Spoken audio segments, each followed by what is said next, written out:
नमस्कार, स्वागत है आपका जी बिजनेस में। मैं हूं दीपक डोभाल और आप देख रहे हैं आपकी खबर आपका फायदा। आज एक आम कंज्यूमर, एक आम उपभोक्ता के लिए बड़ा ही महत्वपूर्ण शो है। खाने के तेल को सस्ता करने के तमाम उपाय करने के बावजूद सरकार को खास कामयाबी नहीं मिली। कारण क्या है? दरअसल कंपनियों ने खाने के तेल को कुछ सस्ता तो किया, मगर एमआरपी में कोई बदलाव नहीं किया। यहीं पे बड़ा झोल हुआ। बड़े दुकानदार, बड़े सुपरमार्केट्स, ऑनलाइन पर दाम कुछ सस्ते तो हुए, मगर छोटी दुकानों पर महंगाई में रत्ती भर भी फर्क नहीं पड़ा, क्योंकि एमआरपी उनके नहीं बदले गए थे। बहुत सिर खपाने के बाद समझ में आया सरकार को भी कि एमआरपी के सिस्टम में ही खोट है। एमआरपी यानी मैक्सिमम रिटेल प्राइस, वो भाव जिसके ऊपर कुछ नहीं बिक सकता, मगर इस भाव पर दुकानों के पास बहुत मार्जिन रहता है। ऐसा नहीं है कि एमआरपी ही अंतिम उसका प्राइस है, उससे नीचे भी दिया जा सकता है। इसीलिए हम क्या बार बार आप सुनते भी होंगे कि एमआरपी पर आप मोल भाव कर सकते हैं। एमआरपी का सिस्टम भारत और बांग्लादेश जैसे कुछ चुनिंदा देशों में ही चलता है। आज हम आपकी खबर आपका फायदा में खास मेहमानों के साथ एमआरपी सिस्टम पर चर्चा करेंगे। क्या इसमें कुछ रिफॉर्म हो सकता है, इसमें खामियां कहां हैं और दूसरे देशों में क्या हो रहा है। पहले रिपोर्ट देखिए, खास मेहमानों के साथ लौट रहे हैं।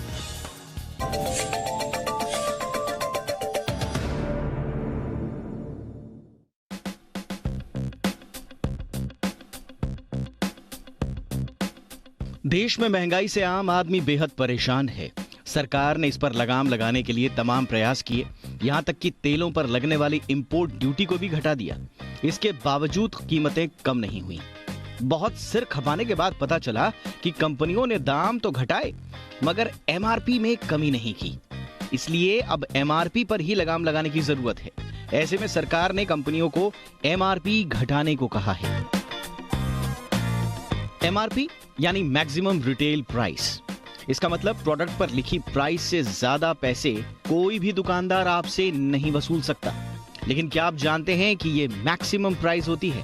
इसका मतलब दुकानदार अपना मुनाफा काटकर एमआरपी से कम रेट पर आपको सामान बेच सकता है। लेकिन ज्यादातर छोटे कारोबारी मुनाफा ज्यादा कमाने के लिए एमआरपी पर ही सामान बेचते हैं, जिसका सीधा असर हमारी और आपकी जेब पर पड़ता है। एमआरपी तो किसी भी प्रोडक्ट की एक होती है, मगर छोटी दुकान से लेकर बड़े सुपर स्टोर्स और ऑनलाइन में इसकी कीमतें अलग अलग होती हैं। छोटी दुकान पर प्रोडक्ट या तो एमआरपी पर बिकता है या बहुत हल्का फुल्का डिस्काउंट के साथ, मगर यही प्रोडक्ट बड़े सुपर स्टोर्स और ऑनलाइन पर एमआरपी से 5 से 30% डिस्काउंट पर बिकता है। कई बार यह डिस्काउंट 50 से 60% तक हो सकता है।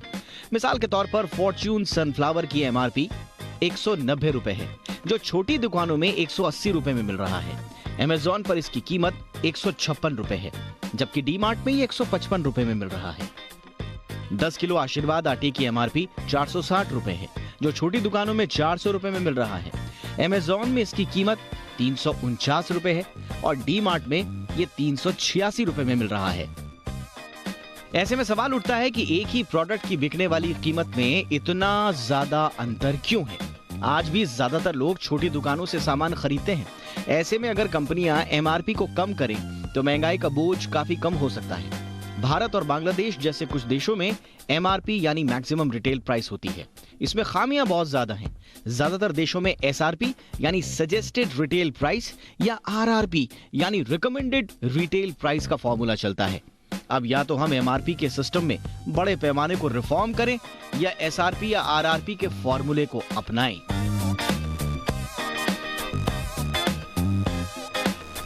ब्यूरो रिपोर्ट, जी मीडिया। तो एमआरपी पर आज करेंगे चर्चा, और चर्चा में हमारे साथ खास मेहमान जुड़ेंगे आज। फिलहाल हमारे साथ विजय डाटा साहब जुड़ चुके हैं, जो कि एमडी हैं विजय सॉल्वेक्स के। विजय जी, बहुत बहुत स्वागत है हमारे शो पर आपका। सर, ये सारी कहानी जो है, ये खाने के तेलों पर एमआरपी पर जो सवाल उठे हैं, खाद्य सचिव ने जो आपत्ति जाहिर की है, वहां से इसकी कहानी की शुरुआत होती है। सर, सरकार ने तो तमाम कोशिशें करी कि कीमतें कम हो, इंपोर्ट ड्यूटी भी घटाई, कीमतें कम नहीं हुई। ग्राहकों को इस कीमतें कम एक्चुअल में हुई भी, लेकिन वो ग्राहकों तक नहीं पहुंची क्योंकि मैन्युफैक्चरर ने एमआरपी नहीं घटाई। सर, ये छोटी मोटी गलती है, सिंपल इग्नोरेंस है, या जानबूझकर ये किया गया? आपका ऑब्जर्वेशन। देखिए, ये सप्लाई चेन का मामला है। गवर्नमेंट ने इंपोर्ट ड्यूटी सपोज 30 से घटा के 15% कर दी, तो जो इंपोर्टर तेल खरीदेगा वो मलेशिया, इंडोनेशिया से लोड होगा, इंडिया में आएगा, यहाँ पे रिफाइंड होगा, पैक होगा। उसके बाद में उसको घटी हुई ड्यूटी का माल मिलेगा।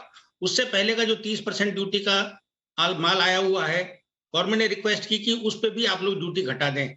ये कभी-कभी तो चल जाता है, लेकिन उसके बावजूद भी चलिए पैकर ने एमआरपी घटा दी, लेकिन रिटेलर के पास जो माल रखा हुआ है जिस एमआरपी का, वो घटाने को तैयार नहीं होता है कई बार। ये इसमें दिक्कत आती है क्योंकि सप्लाई चेन काफ़ी लंबी चलती है। मलेशिया से माल चलता है, कांडला आता है, रिफाइंड होता है, होलसेलर को जाता है, रिटेलर को जाता है। इसमें काफ़ी लंबा सप्लाई चेन है। इसमें समय लगता है, 1 मिनट में ये काम नहीं होता है। आप लोग क्यों रेडी हो गए? बाद में आप ही लोगों की तरफ से माना गया कि हाँ एमआरपी हमने रिवाइज नहीं किया था या घटाया नहीं था। नहीं, एमआरपी घटाना और बढ़ाना रिटेलर के हाथ में नहीं होता है। एमआरपी जिस पे एमआरपी से कम पे बेच सकता है रिटेलर, लेकिन एमआरपी को बढ़ा नहीं सकता है। रिटेलर के पास माल अगर ऊंचे भाव का है नहीं सर, मैं रिटेलर की तो हम बाद में बात करेंगे, हम तो पहले मैन्युफैक्चरर्स की बात कर रहे हैं। तो क्या अगर सरकार तुरंत से इंपोर्ट ड्यूटी घटा दे, इतना ज्यादा स्कोप नहीं होता है मैन्युफैक्चरर के पास एमआरपी घटाने का या रिवाइज करने का? देखिए 1-2% मार्जिन पे ये इंडस्ट्री चलती है। इसमें 20-30 ये कोई इंजीनियरिंग इंडस्ट्री नहीं है जिसमें अच्छे मार्जिन होते हैं। इसमें 1-2-3% मार्जिन पे काम होता है। जहाँ 10-15% ड्यूटी घट जाती है, तो अगर 30% ड्यूटी का माल आया हुआ होता है, तो मैन्युफैक्चरर को भी अपने प्राइस रियलाइज करनी होती है। वो 1 मिनट में इस तरीके से ड्यूटी नहीं घटाई जा सकती है। ये एमआरपी का स्ट्रक्चर है और इसी तरीके से काम करता है। अब यही स्ट्रक्चर तो आज हम डिस्कस कर रहे हैं कि ये क्या वाकई में ये स्ट्रक्चर सही है, क्या ये कंज्यूमर फ्रेंडली है या इसमें बदलाव करने की आवश्यकता है। प्रोफेसर श्रीराम खन्ना, जाने माने कंज्यूमर राइट एक्टिविस्ट, हमारे साथ जुड़ चुके हैं। प्रोफेसर खन्ना, ये एमआरपी का जो पूरा झोल है, ये बात सही है सर, जो डाटा साहब कह रहे हैं कि मैन्युफैक्चरर के पास तो ठीक है, बहुत ज्यादा स्कोप नहीं होता है उसके, यहां से तो एक बार मैन्युफैक्चर होकर निकल गई चीजें तो उसके हाथ में बहुत ज्यादा नहीं है, लेकिन रिटेलर के पास तो बहुत सारा स्कोप है एमआरपी से नीचे सामान बेचने का। और हमने अपनी रिपोर्ट में भी दिखाया, एक जाना माना ब्रांड है फॉर्च्यून, उसी का 190 के आसपास का एमआरपी है, कहीं पर वो 180 का मिल रहा है, कहीं पर उसकी कीमत 150 रुपए के आसपास है। इतना बड़ा जो गैप है, स्वाभाविक रूप से ये कहीं ना कहीं एक अंदेशा जाहिर करता है कि सब कुछ ठीक ठाक नहीं है, कंज्यूमर के हक में नहीं है। देखिए, आप जो कह रहे हैं वो बिल्कुल दुरुस्त है, परंतु पहले हमें वास्तविक व्यापार में जो स्थिति है उसको समझना पड़ेगा। एक इंपोर्टर, दूसरा पैकर, तीसरा डिस्ट्रीब्यूटर, चौथा होलसेलर, पांचवा रिटेलर, और रिटेलर भी तरह तरह के। तो जब इंपोर्टर बल्क में इंपोर्ट करता है तो उसको तो एमआरपी के बारे में ना जानकारी है ना कुछ है। वो जब माल पैकर के पास पहुंचता है तो एमआरपी तो पैकर छापता है ना उसके ऊपर, और वो मनमाना छापता है। वो एस्टिमेट लगाता है, भैया मेरी लागत इतनी है, मैं इतना करूँगा, इतना डिस्ट्रीब्यूटर कमाएगा, इतना होलसेलर कमाएगा, इतना रिटेलर कमाएगा, तो अपने अंदाजे से वो छाप देता है। जिस इंडस्ट्री में कंपटीशन ज़्यादा है, आप देखोगे हिंदुस्तान लीवर का जितना माल है उसमें ये नहीं होता जो आप बोल रहे हो, क्योंकि वहाँ पर हिंदुस्तान लीवर के पास बार्गेनिंग पावर है कि भाई आपने मेरे से माल लिया तो मेरे दाम पे बेचना पड़ेगा, नहीं तो मैं आपको नहीं देता। परंतु पाम ऑयल जो इंपोर्ट करने वाले 50 लोग हैं वो एक दूसरे से कम्पीट कर रहे हैं, उनके पास ये बार्गेनिंग पावर नहीं है, और फिर भी वो मनमाने ढंग से जब एमआरपी लगाते हैं तो ये जो रिटेल लेवल पे एक बार किसी ने 100 रुपए का माल खरीद लिया एक यूनिट का और वो 110 पे बेचना चाहता है तो उसको आप 109 पे नहीं बिकवा सकते, क्योंकि उसने सारा मुनाफा अपना दुकान से निकालना है, और वो आप उससे एक्सपेक्ट करें कि 2 रुपया कम कर देगा, और जो करोड़ों कमा रहा है वो तो कम करने को तैयार नहीं है। इसीलिए जो ये बात बता रहे हैं ये सही है। तो इसका इलाज सेंट्रल गवर्नमेंट ने तब निकाला था जब जीएसटी नहीं होता था, आज तो जीएसटी है, और जीएसटी में जब टैक्स लगता है हर एक के ऊपर यूनिफॉर्म लगता है कि भाई जो रेट ऑफ टैक्स है वो पैकर भी सेम देगा, डिस्ट्रीब्यूटर भी सेम देगा, होलसेलर भी और रिटेलर भी, और अपना इनपुट क्रेडिट जो उन्होंने टैक्स दिया उस पर वो क्लेम कर लेते हैं। परंतु जब जीएसटी नहीं था तो यही होता था कि भाई आज बजट पेश हुआ और शाम को उन्होंने मिनिस्टर साहब कहते मैंने दाम घटा दिए, और अगले दिन बाजार में गए तो कोई दाम नहीं घटे, और अगले दिन भी नहीं घटे। क्यों नहीं घटते थे? क्योंकि जो पाइपलाइन में सामान है वो तो पुराने दामों पे खरीदा गया है, और जिन्होंने खरीदा है वो कहते हैं जा भाड़ में जाए फाइनेंस मिनिस्टर, हमने तो जो पैसा दिया उसको निकालेंगे हम। उसके कारण कंज्यूमर को उस घटे हुए दाम पे नहीं मिलता था। उसका फिर तरीका निकाला गया। क्या तरीका निकाला गया? कई प्रोडक्ट्स पे आज भी जो ड्यूटीज लगती हैं, एक्साइज ड्यूटीज लगती हैं, वो एमआरपी पे बेस्ड हैं कि भी आपने 40 रुपए एमआरपी लिखा तो उसके ऊपर ड्यूटी लगेगी। और जो आज की स्थिति जो ये बता रहे हैं, इन्होंने माल खरीद लिया, जीएसटी दे दिया, इंपोर्ट ड्यूटी दे दी, उसके बाद एमआरपी लगाएंगे, तो टैक्स वाले को एमआरपी पता ही नहीं है, वो तो खरीद पे लगा रहे हैं। तो कहने का मतलब यह है कि इस चीज को ना हो, इसको करने के लिए एक ही तरीका है कि एमआरपी पे जीएसटी लगाया जाए। कि जिस माल पे ठप्पा लग रहा है एमआरपी का, उसको ध्यान में रख के टैक्स लगाया जाए, तब तो बात बनती है। तब तो देखेंगे कैसे बदलता है, वो बदल नहीं पाएगा और ना उसमें स्कोप होगा बदलने का, और वो कंज्यूमर के लिए बेस्ट सिचुएशन है। मैं जरा इस पर एक टेक ले लेता हूं। हमारे साथ सीनियर कंज्यूमर लॉयर रेखा अग्रवाल जी भी जुड़ चुकी है। रेखा जी, बहुत बहुत स्वागत है। ये बड़ा इंटरेस्टिंग है जो श्रीराम खन्ना कह रहे हैं, रेखा मैम, और इसी से जुड़ता हुआ मेरा एक सवाल यही है कि अगर वाकई में सरकार एक्स फैक्ट्री प्राइस और कंज्यूमर सेल प्राइस की दरें फिक्स कर दे, या जैसा कि खन्ना साहब कह रहे हैं कि एमआरपी पर जीएसटी लगा दी जाए, तो क्या बात बनेगी? क्या ऐसा पॉसिबल है, या कुछ दूसरा फॉर्मूला आपके पास है? नहीं, मेरे ख्याल से ये बहुत पॉजिटिव फॉर्मूला है, क्योंकि जब जीएसटी तो लगना ही है, तो अगर एमआरपी के ऊपर लग जाए तो जो कंज्यूमर है जब वो कोई चीज़ को खरीदता है तो उसको साफ साफ पता चल जाता है कि भाई ये एमआरपी है और इसके ऊपर जीएसटी लगेगा। तो जो उसके अंदर जो कोई भी तरह की अगर दुविधा नहीं रहेगी।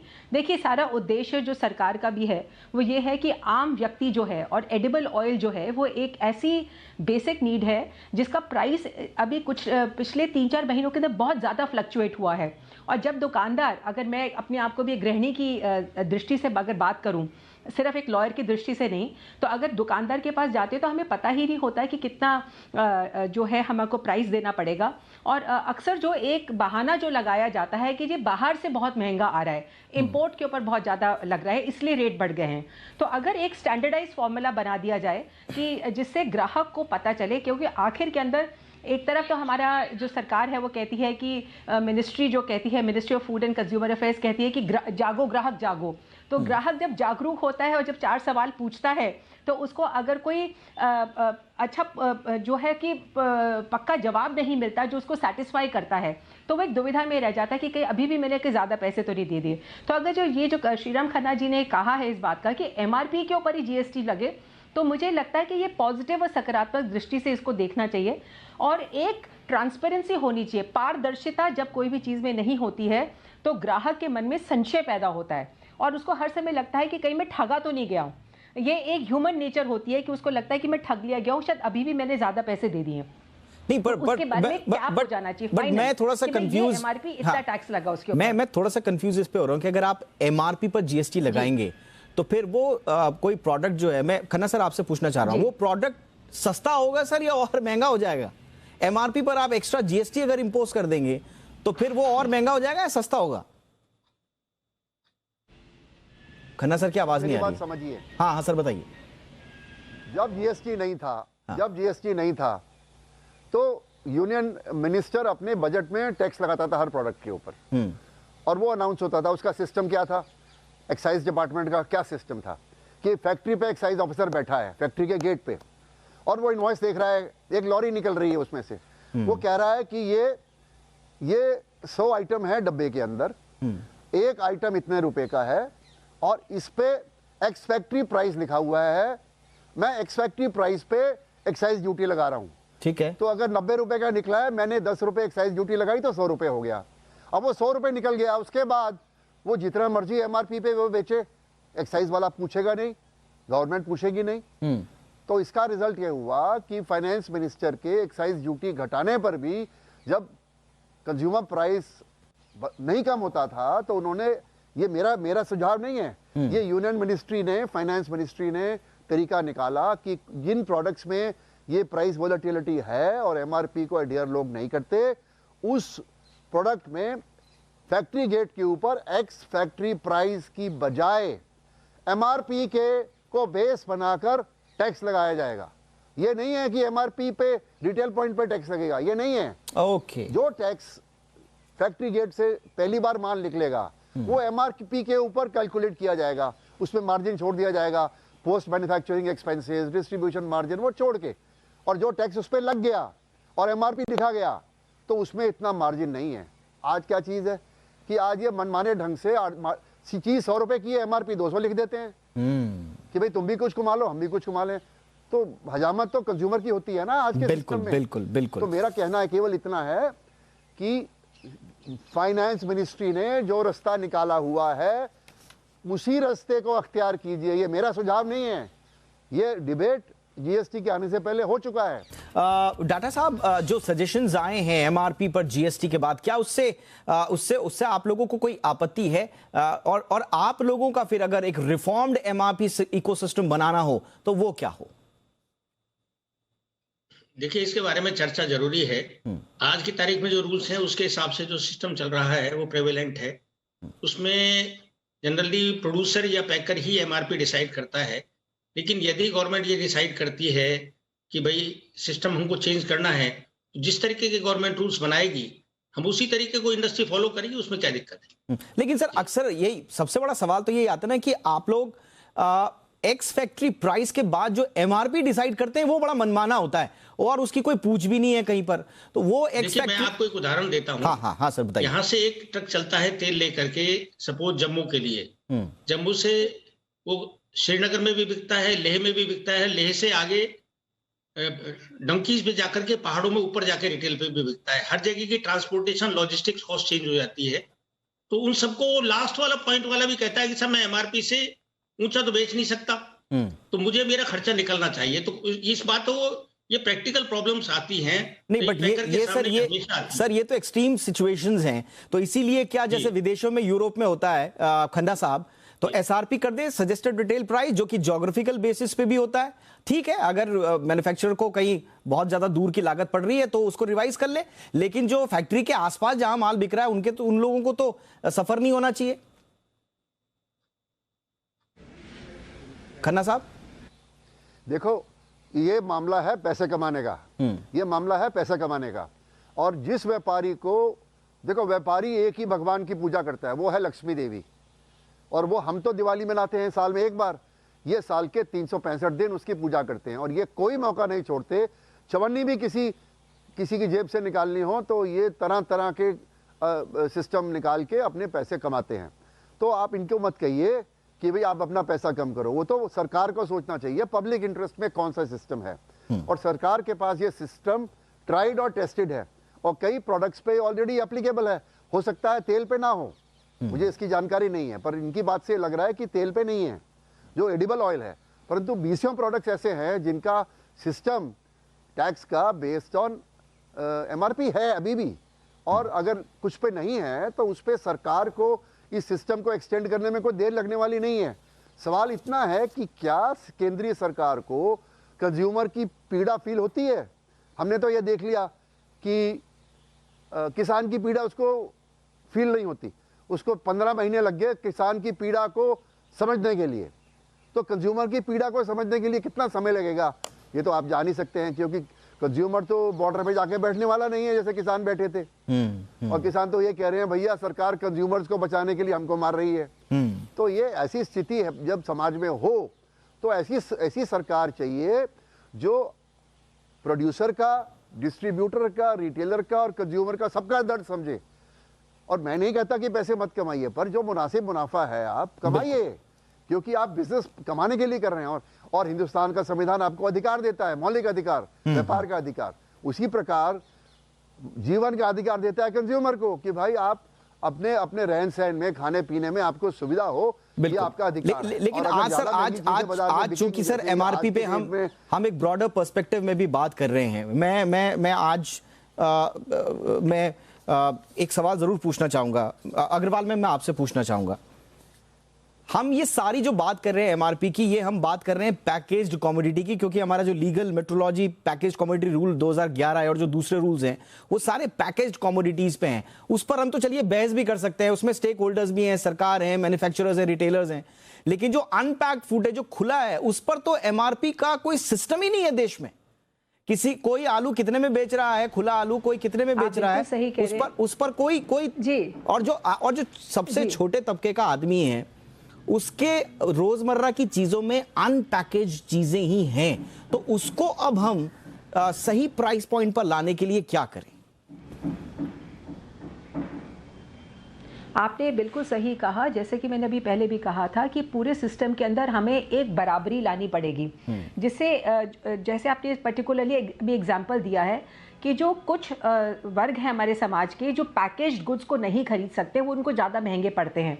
कुछ लोग ऐसे भी हैं जो रोज़ का राशन खरीदते हैं। मैंने लोगों को देखा है कि अभी तक तो मेरे को लगता था कि कोई भी अगर ब्रेड भी खरीदता है तो पूरी की पूरी एक ब्रेड खरीदता है। मैंने लोगों को देखा दुकान के ऊपर 2 स्लाइस खरीदते हुए।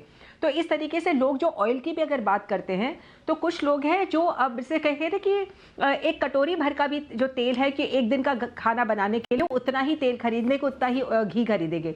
तो जहां पर हमें हर वर्ग के लिए हमें बराबरी का दर्जा लाने की ज़रूरत है, एंड ऐसा कानून होना चाहिए जो सबको एक ऐसा महसूस हो कि हाँ हमारे बारे में भी देखा गया है। तो ये जो अनपैकेज गुड्स है इनकी तो बहुत ज़्यादा मनमानी है।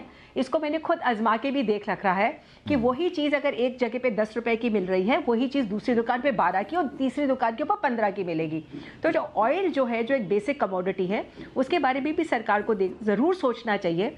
मिनिस्ट्री को इसके बारे में एक वेकअप कॉल है कि इस तरीके से जो मनमानी चल रही है, पर्टिकुलरली हम सिर्फ एक व्यापार को बढ़ाने की सोचते हैं। हम जैसे कहते हैं ना, बिग पीपल, जो रिच पीपल है वो they get richer and the poor person gets poor. गरीब आदमी और गरीब होता जाता है, अमीर आदमी और अमीर हो जाता है। तो अभी कुछ जो हमारी जो इंडस्ट्रियल पॉलिसीज हैं वो सिर्फ उस वर्ग को ही डील करती है और गरीब आदमी के बारे में कुछ हद तक सरकार जो है उदासीनता दिखती है। तो ये जो ओपन जो कमोडिटीज़ जो मिलती हैं, जैसे आटा है, ये चावल है, ऑयल है, घी है, इसके बारे में एसेंशियल कमोडिटीज़ एक्ट के तहत इनके बारे में भी एक पॉलिसी सरकार को ज़रूर बनानी चाहिए, जहां पर सबको सर्वाइव करना है। मैन्युफैक्चरर को भी सर्वाइव करना है, ट्रेडर को भी सर्वाइव करना है और कंज्यूमर को भी करना है सर्वाइव। तो ऐसा नहीं है कि एक कंज्यूमर वकील होने के नाते में सिर्फ कंज्यूमर का ही या ग्राहक का ही पक्ष रखूंगी। अगर सिर्फ हम ग्राहक के बारे में सोचेंगे तो फिर तो जो इकोनॉमी है, देश की जो अर्थव्यवस्था है, वो बिल्कुल ही चौपट हो जाएगा। स्वाभाविक है, ध्यान में रखते हुए व्यापार का जो पूरा तंत्र है वो व्यापार का तंत्र ही इसलिए है कि सबको फायदा हो, इसमें व्यापारी को भी फायदा हो। जैसा कि खन्ना सर ने भी कहा, व्यापारी हैं, व्यापार करने के लिए हैं, फायदे के लिए हैं, लेकिन ये फायदा नाजायज ना हो, इसका ध्यान रखना भी भारत के जो विधि निर्माता हैं उनको रखना चाहिए और हम जैसे लोगों को इस बात को उठाना भी चाहिए। बहुत बहुत शुक्रिया आप तीनों का। जाते जाते एक बार फिर से अपने दर्शकों की जानकारी के लिए बता दें कि एमआरपी ही अंतिम आपका प्राइस पॉइंट नहीं है। आप एमआरपी से नीचे भी सामान खरीद सकते हैं और इंसिस्ट कर सकते हैं दुकानदार को। और इसका रूल भी नोट कर लीजिए, सब rule of 6 legal metrology packaged commodity rules, ये 2011 के रूल्स हैं, जिसमें साफ तौर पर कहा गया है कि आप एमआरपी से लोअर प्राइस पे कोई भी प्रोडक्ट खरीद सकते हैं। तो आइंदा जब कभी भी आप बाजार में जाएं, किसी भी प्रोडक्ट को खरीदें जो पैकेज्ड है, उस पर आप मोल भाव जरूर करें, ये आपका कानूनन अधिकार है। बहुत बहुत शुक्रिया हमारे तीनों मेहमानों का। विजय सर बहुत बहुत शुक्रिया, Khanna sir thank you so much, Rekha ma'am आपका भी शुक्रिया। आपकी खबर आपका फायदा में इतना ही, इजाजत दें, नमस्कार।